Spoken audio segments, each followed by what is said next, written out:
Bonjour, vous écoutez Génération Show, le podcast de ceux qui veulent devenir acteurs du bonheur au travail. Je suis Julie Artis, impresario du bonheur au travail et consultante Chief Happiness Officer. Je suis ici pour partager avec vous des clés pour se sentir plus épanoui au travail et permettre à ceux qui veulent agir au quotidien sur leur lieu de travail de disposer des bons outils. À travers ce podcast, je pars aussi à la rencontre de celles et ceux qui ont décidé de faire du bien-être au travail leur mission au quotidien, parmi lesquels les Chief Happiness Officers. Génération Show est un podcast que je publie tous les mardis. Pensez à vous abonner pour ne pas rater les nouveaux épisodes. Et si vous venez juste de me rejoindre, bienvenue! Je vous conseille d'écouter l'épisode 0 dans lequel je me présente un peu plus en détail. Je suis très heureuse de partager ce nouvel épisode avec vous. Installez-vous confortablement, c'est parti! Bonjour à tous et bienvenue sur ce nouvel épisode du podcast Génération CHE. Aujourd'hui, j'ai le plaisir d'avoir avec moi Aurélie. Bonjour Aurélie. Bonjour. Je suis ravie de t'avoir avec moi sur cet épisode. Alors, on se connaît un petit peu parce que tu es sur Montpellier, comme moi. On s'est rencontrés pour échanger sur ce sujet qui nous anime beaucoup, qui est celui du bonheur au travail. Et je suis ravie de t'avoir sur l'épisode pour que tu puisses témoigner de cette énergie qui te motive depuis qu'on se connaît, parce que tu as décidé de devenir une vraie actrice du bien-être au travail, déjà du tien, et puis faire en sorte d'œuvrer pour celui de tes collaborateurs. Tu pars complètement de zéro, et je trouve que ton témoignage est super intéressant parce que il est la preuve que quand on est guidé par une vraie énergie de bien faire, qu'on est guidé par juste le sentiment d'en avoir marre de voir ses collègues de travail râler, que nous on est hyper positif, etc., qu'il est possible de faire plein de choses en partant de zéro. Et du coup tu vas nous raconter tout ça. Avec plaisir. Alors du coup commençons par le commencement. Et qu'est-ce que tu fais aujourd'hui dans la vie et comment tu en es arrivée à ce cheminement du bien-être au travail? Alors aujourd'hui, en fait, je suis salariée dans une banque. Donc, je travaille en tant qu'assistante pour des chargés d'affaires. Et je suis donc récemment sur l'agence entreprise sur Montpellier. Voilà. Et alors, c'est quoi ton lien avec le bien-être au travail? Parce qu'à la base, t'étais quand même pas prédestinée à être un moteur de bien-être dans l'entreprise. Qu'est-ce qui s'est passé? Ouais, j'avoue, je savais pas du tout que j'en arriverais là.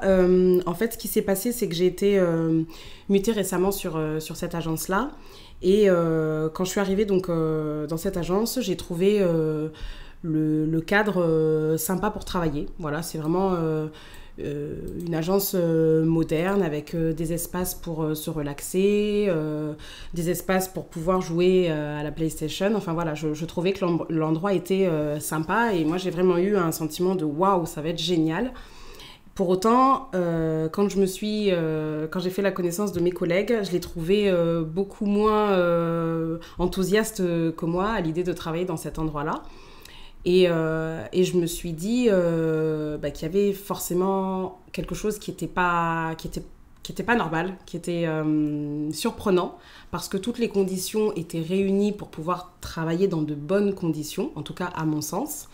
Et je les trouvais pas super joyeux, je les trouvais pas super contents, bien au contraire, je trouvais qu'ils râlaient et je me suis dit mais en fait avant, ils râlaient déjà quand j'étais dans d'autres endroits. Et aujourd'hui, avec un endroit qui est différent, qui est quand même plus propice, ils râlent toujours. Donc, c'est bien que l'endroit, en fait, ne joue pas forcément ça ne suffit pas, voilà, ça ne suffit pas pour être bien et être de bonne humeur et passer une bonne journée de travail. Alors juste je précise pour ceux qui nous écoutent, il faut bien se dire que Aurélie quand même de base est une vraie pile à énergie positive, hein. Donc ça veut que toi quand même tu rayonnes de choses très très positives et donc en fait tu avais simplement envie finalement de diffuser cette énergie à tout le monde. Complètement.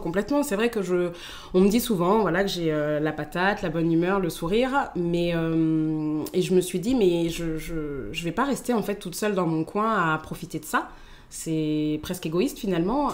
Pourquoi on ne serait pas tous de bonne humeur? Alors, il est évident qu'il y a des fois, on peut pas, il y a des événements de la vie qui font que c'est grave et on n'a pas le sourire, ça j'entends bien, mais pour autant, il y a des petites choses simples qui font plaisir, qui font du bien, et pourquoi on ne serait pas tous dans cet état-là, ensemble? D'ailleurs, tu m'avais parlé d'une application que tu utilisais, qui s'appelle Happy Quest. J'en parle parce que c'est quelqu'un qui l'a créée que je connais bien, et c'est vrai que c'est une application qui est intéressante, qui permet déjà personnellement de se cheminer sur des petites choses au quotidien pour se sentir bien. Et je me souviens, quand on en avait parlé, tu m'avais dit que, par exemple, ce jour-là, l'application te proposait de mettre un merci, de dire un merci à quelqu'un, et qu'en fait, t'osais pas parce que t'avais peur que les personnes avec qui tu travaillais te prennent pour une folle, juste de dire merci. Exactement. C'est vrai. Donc, c'est vrai que j'avais, Happy Quest, c'est le genre d'outil que j'utilise moi toute seule dans mon coin. Et effectivement, il te propose des défis, il te donne des citations, enfin des choses sympas tout au long de la journée. Et il y a effectivement un des challenges, c'est de dire merci. Et là, je me suis dit, mais à qui je vais dire merci et comment je vais faire? Mais on va me prendre pour une folle si je mets un post-it qui doit dire merci et justifier ce merci. Et je me suis dit, non, mais c'est vraiment...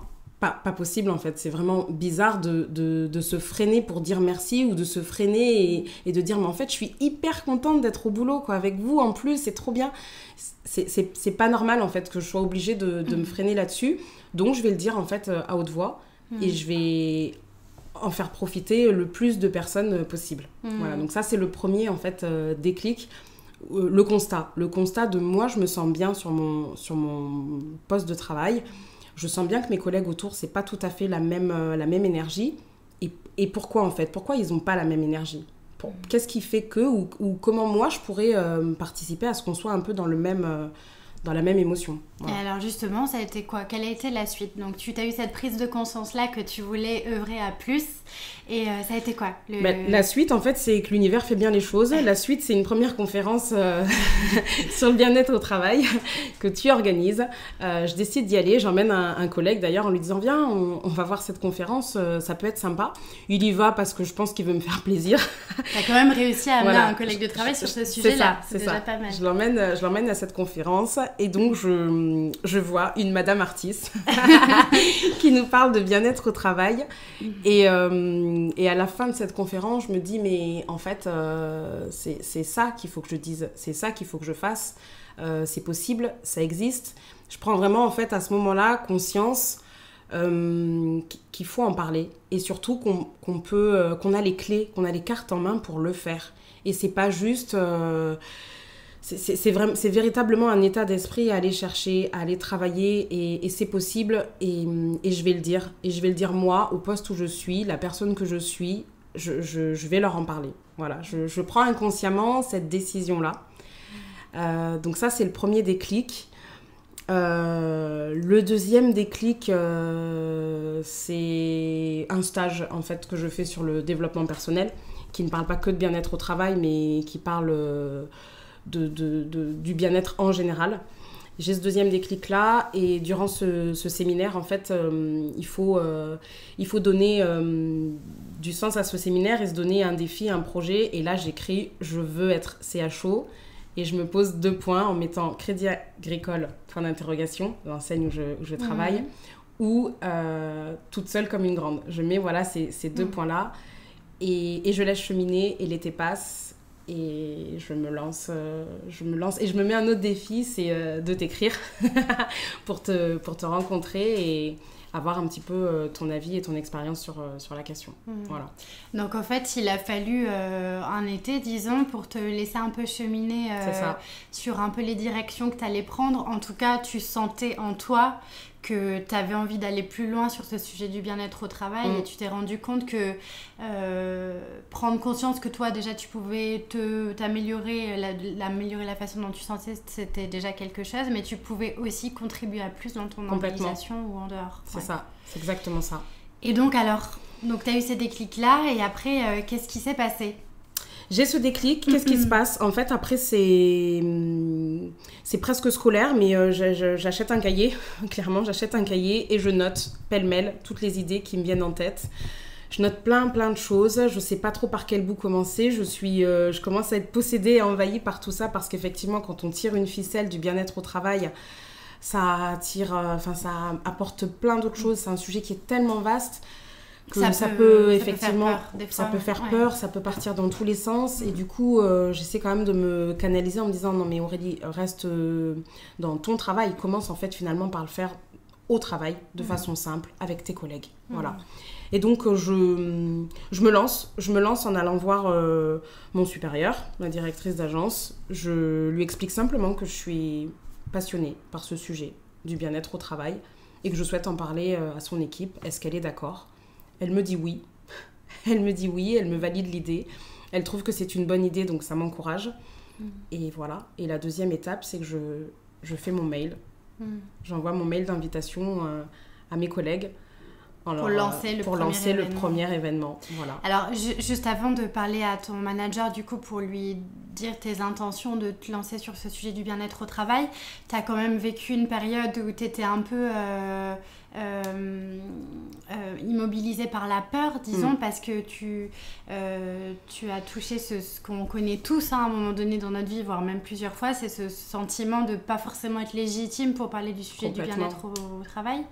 Et du coup, tu as vécu ça de façon intense et du coup, ça aurait pu même être un frein qui aurait pu ne pas te donner suffisamment de clés pour te lancer, mais tu l'as fait quand même. Donc, comment tu as réussi à dépasser cette peur ?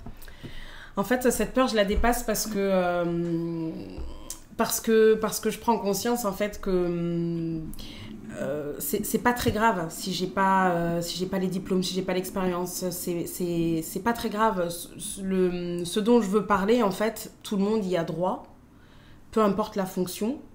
Et c'est finalement en fait ce que je vais avoir au fond de moi qui compte et qui me pousse en fait. C'est vraiment ça, c'est ce petit truc que j'ai au fond de moi qui est viscéral, qui me dit en fait qu'il faut que j'en parle et que c'est suffisamment important et puis et que finalement cette fameuse légitimité que je crois ne pas avoir, eh bien c'est l'état d'esprit en fait. C'est l'état d'esprit qui fait la légitimité. Par rapport à ma peur, pour essayer de l'évacuer, j'essaie d'imaginer en fait les schémas de catastrophe. Qu'est-ce qui va se passer si en fait je ne fais pas mon atelier ? Qu'est-ce qui va se passer si ma direction ne souhaite pas que j'organise ce type d'événement ?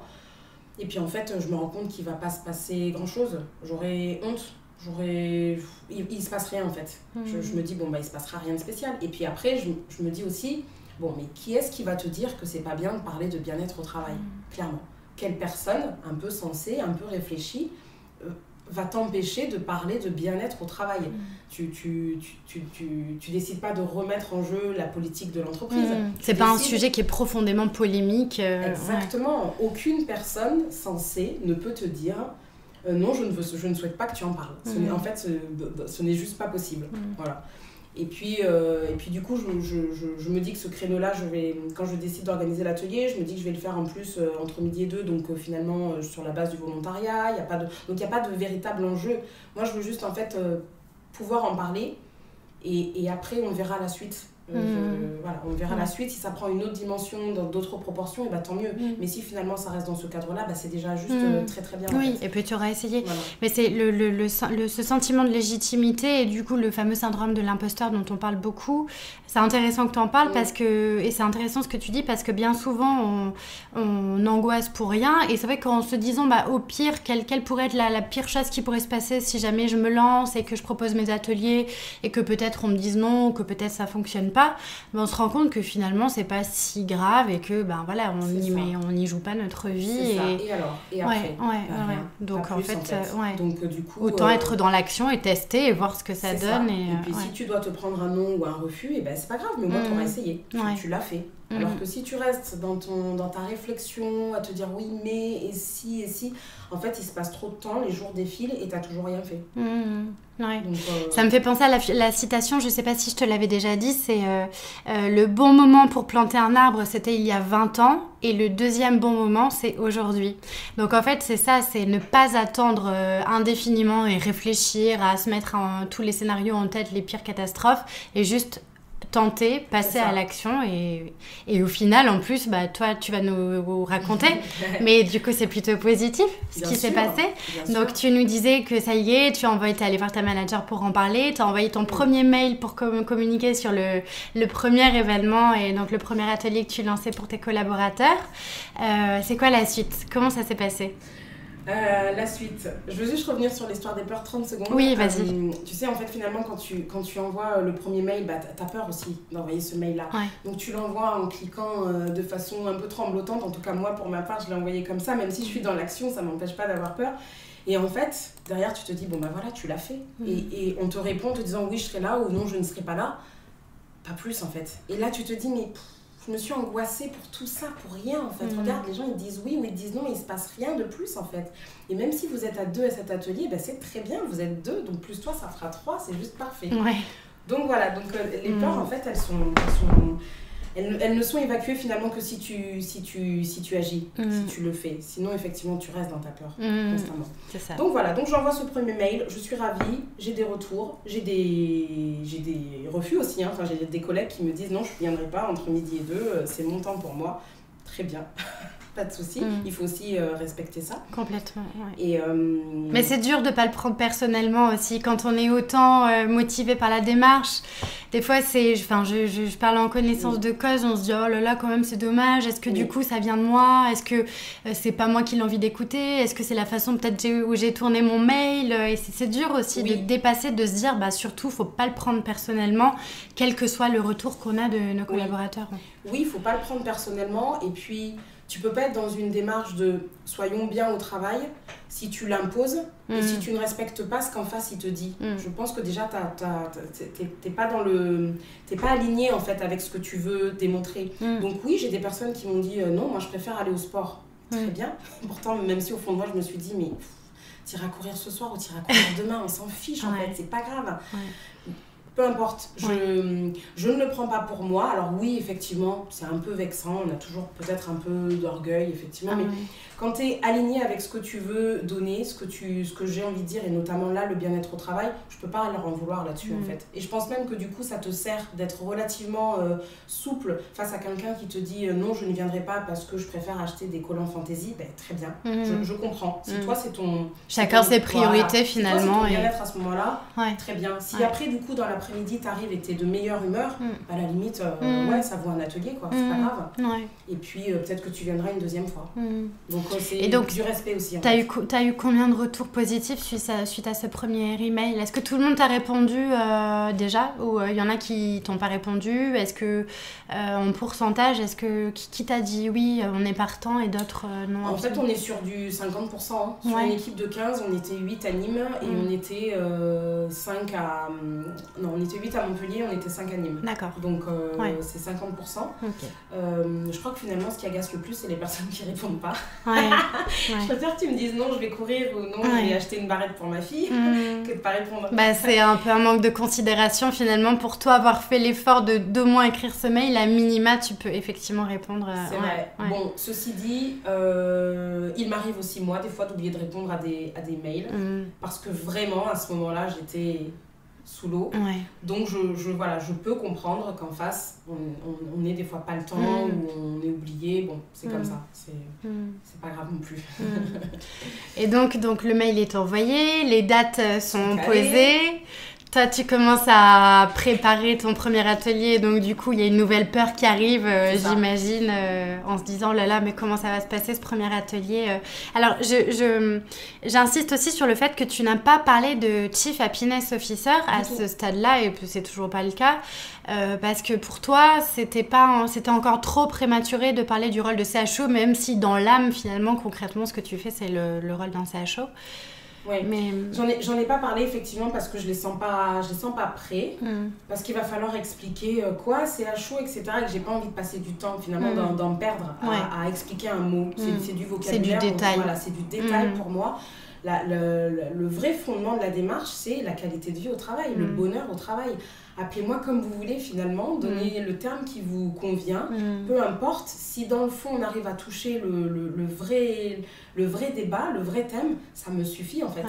Et oui, quand ils seront suffisamment avertis, quand ils auront suffisamment d'expérience sur la question, je pourrais le dire naturellement. Aujourd'hui, je pense que c'est même pas important en fait. Oui, puis tu pourrais laisser traîner un jour un article de journal qui parle du CHE par exemple, et tu vois, pour commencer à semer des graines là-dessus. Mais du coup, c'est intéressant. C'est ça. Ouais. J'ai envie de dire même, j'ai pas besoin de ce titre à aujourd'hui en fait. Je préfère être finalement, entre guillemets, l'assistante qui parle, ou la collègue qui parle de bien-être au travail. Aurélie c'est le CHO quoi. Voilà, je préfère à la limite cette place là parce que du coup je suis de l'intérieur, j'ai pas de responsabilité, je suis déconnectée de la direction et du coup je trouve que ça libère la parole, que ça rend l'atelier moins officiel, ça rend l'atelier plus nature, plus simple, comme j'ai envie qu'il soit. Et alors justement, comment s'est passé ce premier atelier? Le premier atelier, c'est pas mon préféré. Est-ce que tu peux nous dire un petit peu comment tu l'as structuré, de quoi tu as parlé? Oui, alors le premier atelier, en fait, c'était l'atelier d'introduction. Donc c'était vraiment, en fait, qu'est-ce que c'est que le bien-être au travail? Voilà, qu'ils puissent eux donner leur définition. Et donc du coup voilà, il y avait un exercice, c'était quelle est votre définition du bien-être au travail. Ils devaient marquer en 3 mots ce qu'ils en pensaient, comment ils voyaient les choses et discuter de ça, nous expliquer en fait. 3 mots c'était pas suffisant, après je les faisais du coup passer, je les faisais raconter un petit peu leur définition.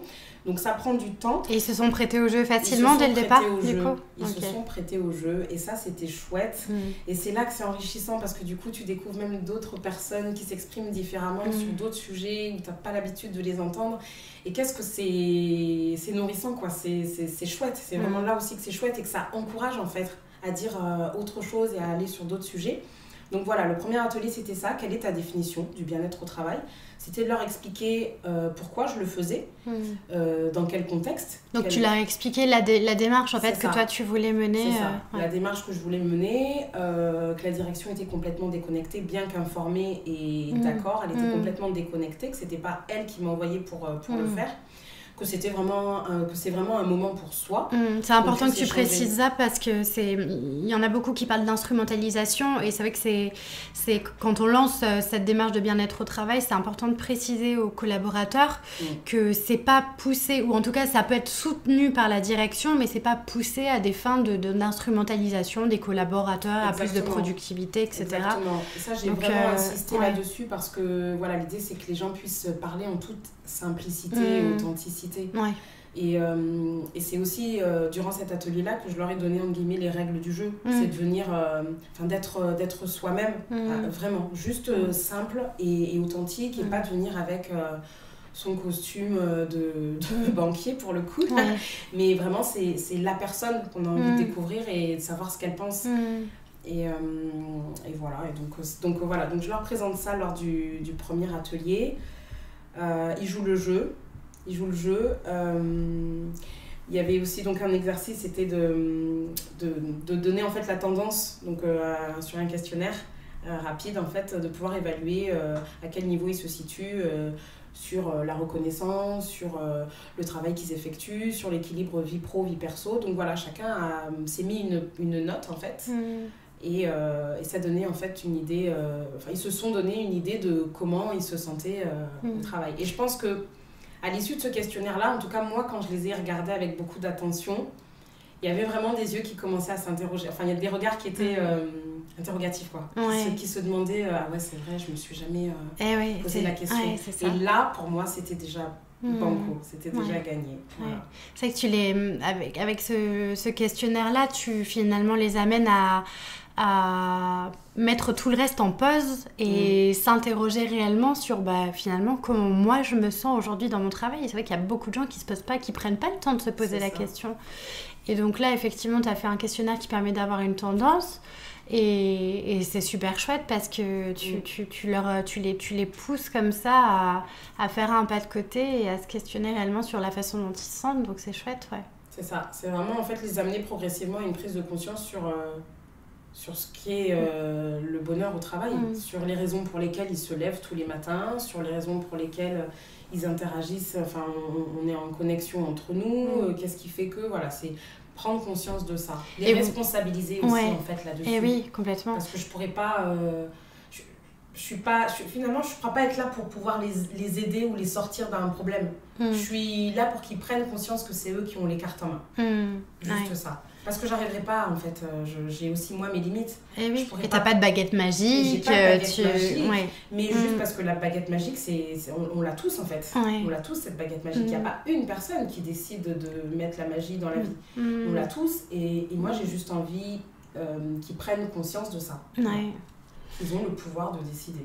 Et donc, suite à ce questionnaire, ils ont eu l'occasion d'échanger là pendant cet atelier entre eux. Du coup, est-ce qu'ils ont eu des déclics ou des révélations sur... Oui, c'est bien pour ça que l'atelier s'est pas passé comme j'avais décidé, parce qu'en fait, je pensais pas que ce questionnaire susciterait autant d'échanges et de questions et de « Ah ouais, toi, t'as mis quoi là ? Ah ouais, d'accord. » Je pensais pas qu'il serait autant bavard pour le coup. Ça, c'est le truc. Mais c'est chouette, du coup, ça... C'est pour ça que mon atelier... Alors, moi, à titre perso, j'étais déçue parce que, très scolaire, j'avais prévu de faire ça, dans un temps donné, etc. Mais je me suis dit, Aurélie, pose-toi. En fait, ils sont juste en train de discuter entre eux et de se mettre en connexion. Est-ce que c'est pas ça aussi au départ que tu cherches à mettre en place? Donc tant pis si l'exercice il n'est pas fini, si l'atelier il est à moitié bouclé, parce que de toute façon, ce qui se passe là, tu l'avais pas prévu. Mais c'est ça en fait, il faut qu'il se passe ça. Il faut qu'il se passe ce discours, ce dialogue, ces questions, ces blagues entre soi. C'est déjà ça en fait d'être bien. Parce qu'à ce moment-là, il y avait que nous en fait. Et moi je l'ai regardé et j'étais subjuguée quoi. Je me dis en fait ça marche, ça fonctionne. Ils sont en train de discuter d'autres choses que... Et avec le sourire aussi j'imagine. Et avec des blagues et avec des... C'était... Voilà, donc il y a aussi cette partie-là où en fait moi je les regardais, je les observais, j'attendais. Et c'était chouette. C'était chouette à voir. C'était vraiment bien. Et donc le premier atelier s'est conclu là-dessus, du coup, sur cet échange avec le suite au questionnaire Exactement. Le premier atelier s'est terminé là-dessus. Donc moi, j'avais un sentiment de frustration parce que j'avais envie de donner encore. Mais je me suis dit, doucement, il faut que ça infuse aussi. C'est le premier atelier. Et il va se passer plein de petites choses, des petits déclics dans leur tête. Peut-être quand ils seront en voiture ce soir dans les embouteillages, peut-être demain matin quand ils vont se lever. Il va forcément se passer des petites choses. Donc tant pis si c'est pas fini. mais c'était... Voilà, et d'autant que du coup c'était le premier d'une longue série, parce que déjà là tu as fini le premier, donc tu leur as annoncé la date du deuxième. Exactement, je leur ai annoncé la date du deuxième et je leur ai dit, voilà, ces questions que vous venez de vous poser, en fait l'idée c'est de se demander, si je me suis mis une mauvaise note, qu'est-ce que je peux faire pour que ce soit meilleur? Qu'est-ce qui est en mon pouvoir? Qu'est-ce que j'ai comme baguette magique pour me mettre un 10? Parce qu'on peut avoir 10 aussi. Et si j'ai déjà 10, parce qu'il y en a effectivement qui se sont mis 10, et ça c'est rigolo aussi. Sur certaines questions. C'est chouette. Donc je me suis dit, c'est très bien, on ne vient pas là que parce qu'on est déprimé ou parce qu'on est au bout de sa vie, on peut aussi venir parce qu'on a la patate. Et donc si j'ai 10, qu'est-ce que je peux faire pour le garder, ce 10? Ou pour le coup, aider mon collègue, tout simplement, à avoir la même note ou lui donner moi mes astuces, voilà. Donc du coup le deuxième atelier était annoncé et l'idée voilà c'est de leur donner envie de revenir en fait. Et alors le deuxième c'est sur quel thème? Comment tu as prévu de... Donc le deuxième c'est sur le thème de qu'est-ce qui est en mon pouvoir? Qu'est-ce que je peux faire pour améliorer? Parce que du coup voilà, on a le premier atelier, on s'est donné la tendance, on s'est donné rapidement la définition, sa propre définition. Le deuxième atelier, c'est concrètement qu'est-ce que je peux faire dans ma semaine de travail pour améliorer certains points où je me suis mal notée et pour coller le plus possible à cette définition du bien-être au travail qui est la mienne, qui est personnelle, qui est intime, qui est subjective, mais c'est la mienne. Qu'est-ce que je peux faire pour y coller le plus possible? Puis on en avait discuté, donc toi quand tu leur avais présenté la démarche, tu étais partie du principe que, si ma mémoire est bonne, tu voulais leur parler du fait qu'il y a des facteurs qui dépendent de l'organisation pour être bien dans le travail, donc l'environnement, le cadre de travail, etc. Et c'est des facteurs sur lesquels on n'a pas forcément le contrôle, à contrario des facteurs individuels sur lesquels chaque personne a le contrôle, du coup peut agir et mettre en place des actions au quotidien. Et du coup, ton postulat de départ, finalement, c'était de les amener, de les faire prendre conscience que, au-delà de l'environnement de travail et toutes les choses sur lesquelles ils n'ont pas le contrôle, il y a aussi des choses sur lesquelles ils peuvent décider d'agir. C'est exactement ça. Moi, quand je leur ai présenté effectivement les ateliers, je leur ai dit que la partie organisationnel de l'entreprise, j'y toucherai pas en fait. Parce que il est bien évident que je changerai pas la politique de la caisse régionale. Il est bien évident que je ferai pas la révolution au niveau des horaires. Voilà, il y a des thèmes sur lesquels... oui, c'est pas ton ressort de... Voilà, j'ai pas la main dessus.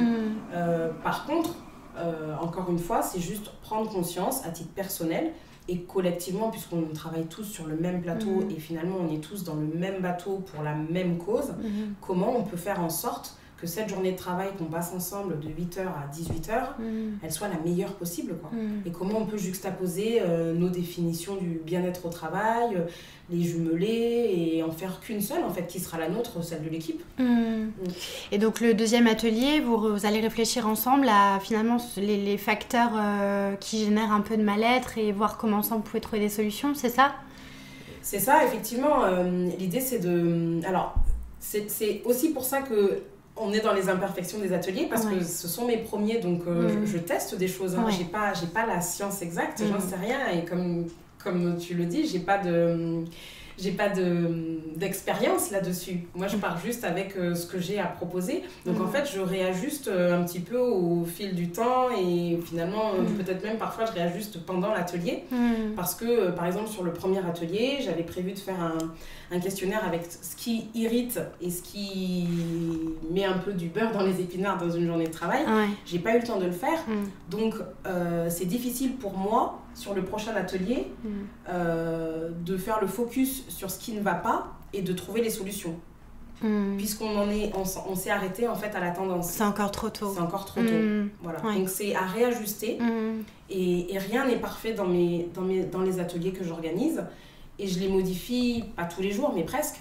Je les modifie en fonction de ce que j'ai, ce qu'ils me donnent dans la semaine comme information. Je les modifie en fonction de eux, leur état d'esprit. Parce que finalement, je suis très concentrée aussi là-dessus, en fait. Et les réactions ne sont pas les mêmes selon les équipes. Donc je modifie aussi parce qu'il y a des nouvelles personnes qui se rajoutent, qui ne sont pas forcément de mon équipe, mais en même temps je ne peux pas les exclure.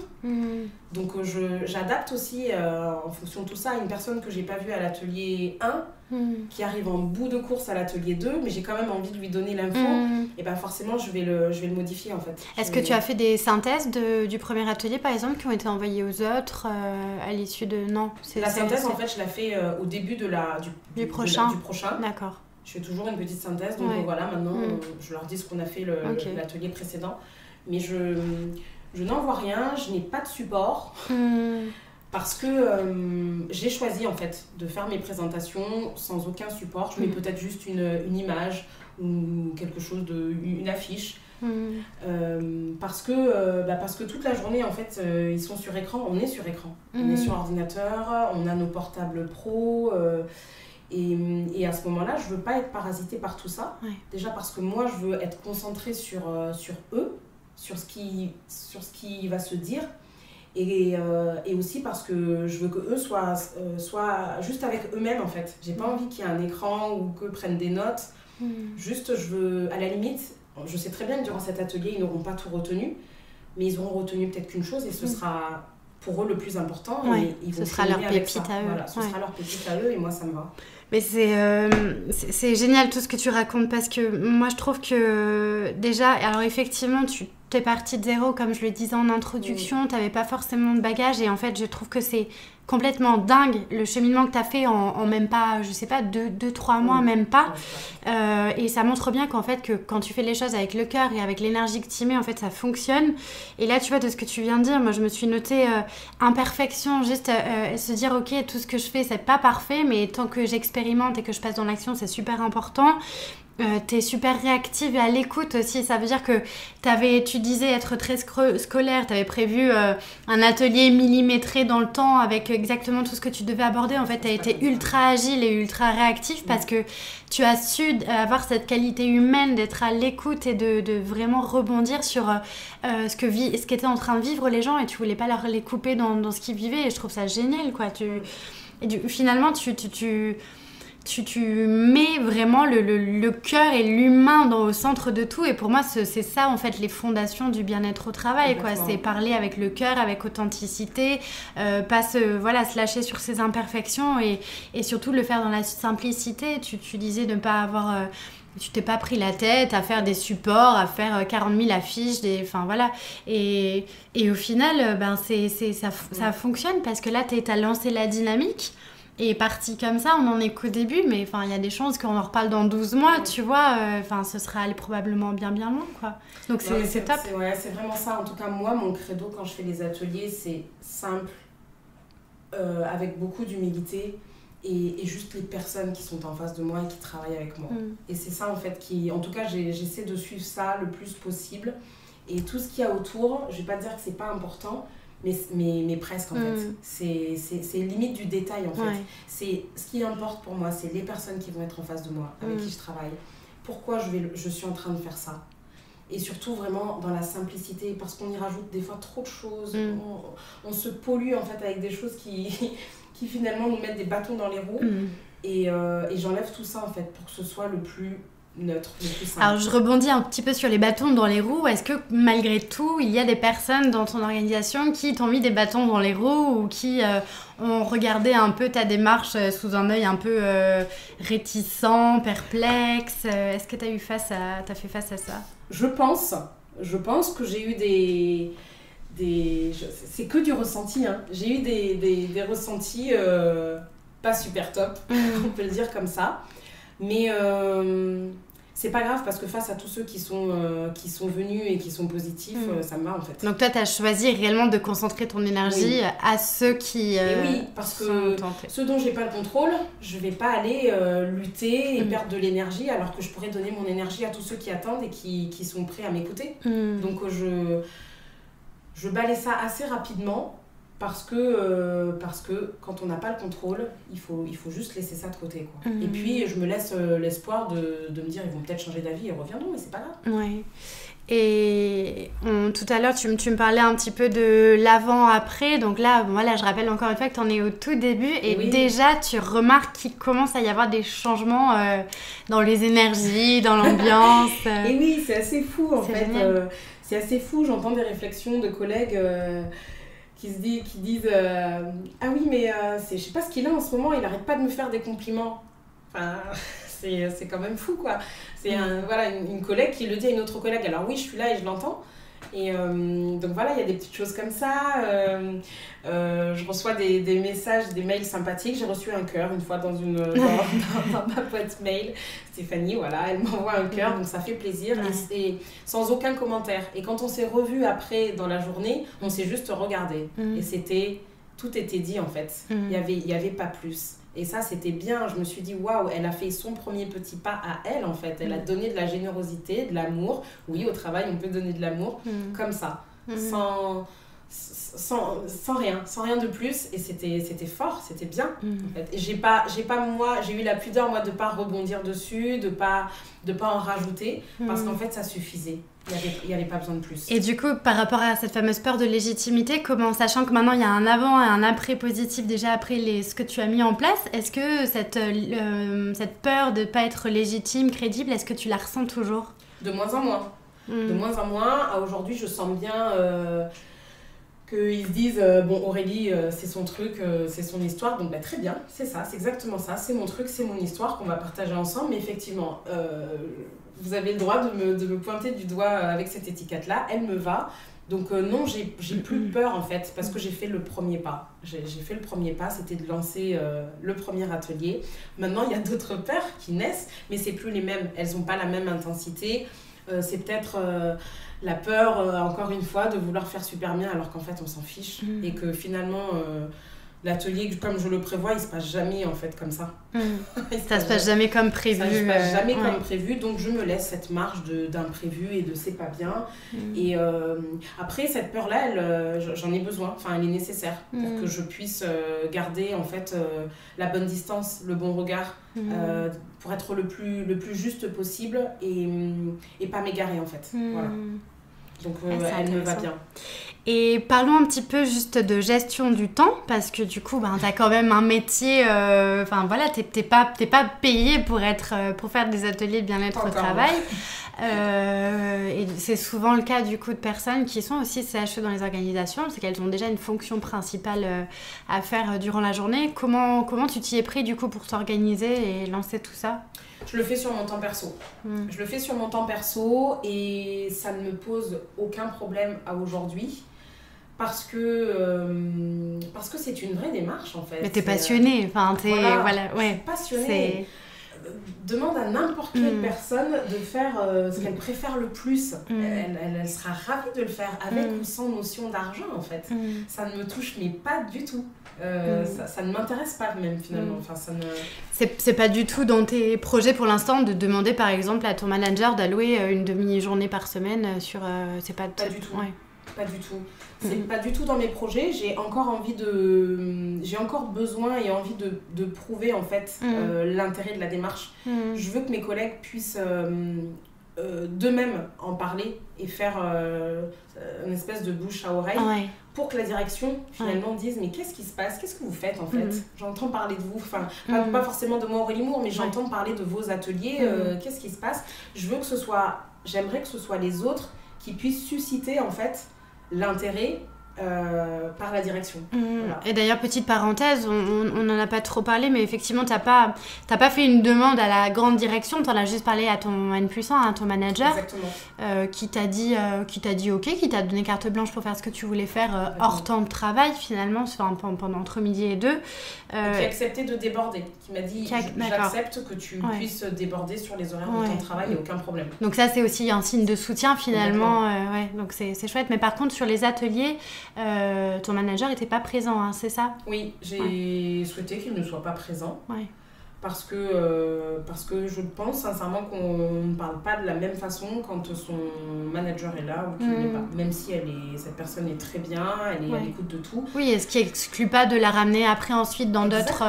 Exactement, de la faire participer par petites touches, pourquoi pas. Mais là, pour le départ, j'avais envie que ce soit juste nous. Ouais, et c'est vrai que quand on est au début un peu en phase de diagnostic, on essaie de recueillir les besoins pour voir un peu les tendances, savoir ce qui va bien, ce qui va pas. C'est souvent intéressant de dire à son manager, juste pendant un temps je te mets de côté pour que les salariés finalement puissent s'exprimer de façon un peu plus libre. Donc c'est intéressant, mais dans tous les cas tu as ressenti que tu avais quand même du soutien de son manager. Oui, et c'est important. Ouais. Okay. C'est quoi la suite pour toi maintenant? Donc là, tu vas faire ton deuxième atelier. Comment tu envisages un peu la suite? Alors bon, je sais que dans ta tête, tu avais vraiment presque la suite des 10-12 prochains ateliers prévus. La saison 1 est bouclée. Hein. Voilà. Bon, on a compris que tu vas peut-être modeler un petit peu les choses parce que ça se passe pas toujours comme prévu. C'est ça. Mais comment tu vois un petit peu les choses pour la suite? Je vois comment les choses, toujours au sein de mon entreprise pour l'instant. Je reste là-dessus, mais à l'ouvrir en fait à d'autres équipes, d'autres personnes. Et ça a commencé en fait parce que à mes ateliers, j'ai des personnes qui ne sont pas de mon équipe qui vont venir. Ah, c'est chouette. C'est ça. Donc ça, c'est vraiment bien. Comment je vois les choses? Je risque également de faire un autre atelier sur une autre équipe, dans une autre agence. Très chouette. Parce que j'ai eu l'opportunité d'en discuter avec un autre supérieur hiérarchique qui m'a dit écoute, c'est génial cette démarche, ce que je te propose, je t'invite à notre grande réunion qui a lieu telle date et on te laisse 1 heure pour parler du bien-être au travail. Donc déjà, les graines elles sont en train de s'essaimer un petit peu, c'est génial. Exactement, c'est top. Exactement. Bravo. Donc je suis encore au sein de mon entreprise, mais dans différents services. Voilà. L'idée, c'est de toucher un petit peu tous les services. Et comment tu t'inspires? Est-ce que tu as, pour ceux qui nous écoutent par exemple, est-ce que tu as des inspirations particulières des fois qui t'éveillent, te donnent des clics un petit peu sur la façon dont tu mènes les choses, ou vraiment tu le fais parce que t'es animé par ton bon sens et... Je pense que les inspirations, elles sont partout en fait. Elles sont partout, dans toutes les personnes que tu peux rencontrer, dans toutes les situations de la vie, tout simplement en fait. Il faut juste être attentif à ce qui se passe autour de soi. Et des situations de bien-être, de bonheur, il y en a partout, ou inversement de souffrance. Hein. Mais du coup, quand tu constates ça, tu te dis, ah ben, on peut peut-être en tirer parti, mais différemment, autrement. On peut peut-être le regarder différemment, en fait. Et donc, j'ai pas de personne, je me sers, en fait, surtout de ce qu'il y a tout autour de moi, quotidiennement, que ce soit à mon travail, ben, forcément, mais aussi en dehors, en fait. Et, puis, de mon regard à moi, tu restes quand même très, très fort connecté à toi-même aussi, et c'est vrai que tu as cette force d'être vraiment dans l'authenticité pure et de vraiment véhiculer cette énergie positive dont je parlais au début. Et je pense que c'est ça aussi ton moteur. Oui. C'est ce que tu as au fond de toi. C'est ce que j'ai au fond de moi qui me guide, en fait. Et je fais confiance à ça. Je fais confiance à ça. Et quand ce sera plus le moment où qu'il faudra faire différemment, je suis persuadée intimement que je le saurai, que j'aurai des signaux, j'aurai des petites choses. J'arrive pas à mettre les mots dessus, hein. Je sais pas comment juste rester à l'écoute des signes. Des signes, être attentif à ça, ce qui se passe autour de toi, ce que les gens peuvent te dire de façon complètement anodine, qui vont en fait avoir une autre répercussion à l'intérieur de toi. Et c'est tout ça, en fait. Je suis juste à l'écoute de tout ça et de moi, et de intérieurement ce qui se passe. Super. Ouais. Alors, on arrive presque au bout de l'épisode. Aurélie, déjà, merci beaucoup pour tous ces beaux partages. Est-ce que, pour ceux qui nous écoutent et qui sont à un moment donné dans cette posture de pas trop savoir par quel bout commencer, mais qui sont véritablement animés par ce sujet du bien-être au travail, qui voudraient devenir CHO, mais qui savent pas tirer la grosse bobine de fil parce qu'au début, ça peut faire peur, est-ce que tu auras un conseil à donner ? Il faut se lancer, il faut essayer. Il faut essayer parce qu'il ne se passera rien de grave. Il faut essayer et le faire naturellement, simplement. Il faut s'écouter, il faut se faire confiance. Les gens ne sont pas méchants, ils seront toujours à l'écoute de ça. Et pour ceux qui ne le sont pas, c'est pas grave, ils le seront à un autre moment. Ils ne sont peut-être pas juste timés au bon moment, mais peu importe en fait. Il faut se lancer, il faut essayer. Il n'y a pas de... Et ce que tu me disais de toute façon, c'est que toi, tu as essayé, tu continues d'expérimenter, que pour rien au monde, tu ne reviendrais en arrière aujourd'hui. Exactement. Non, c'est sûr que...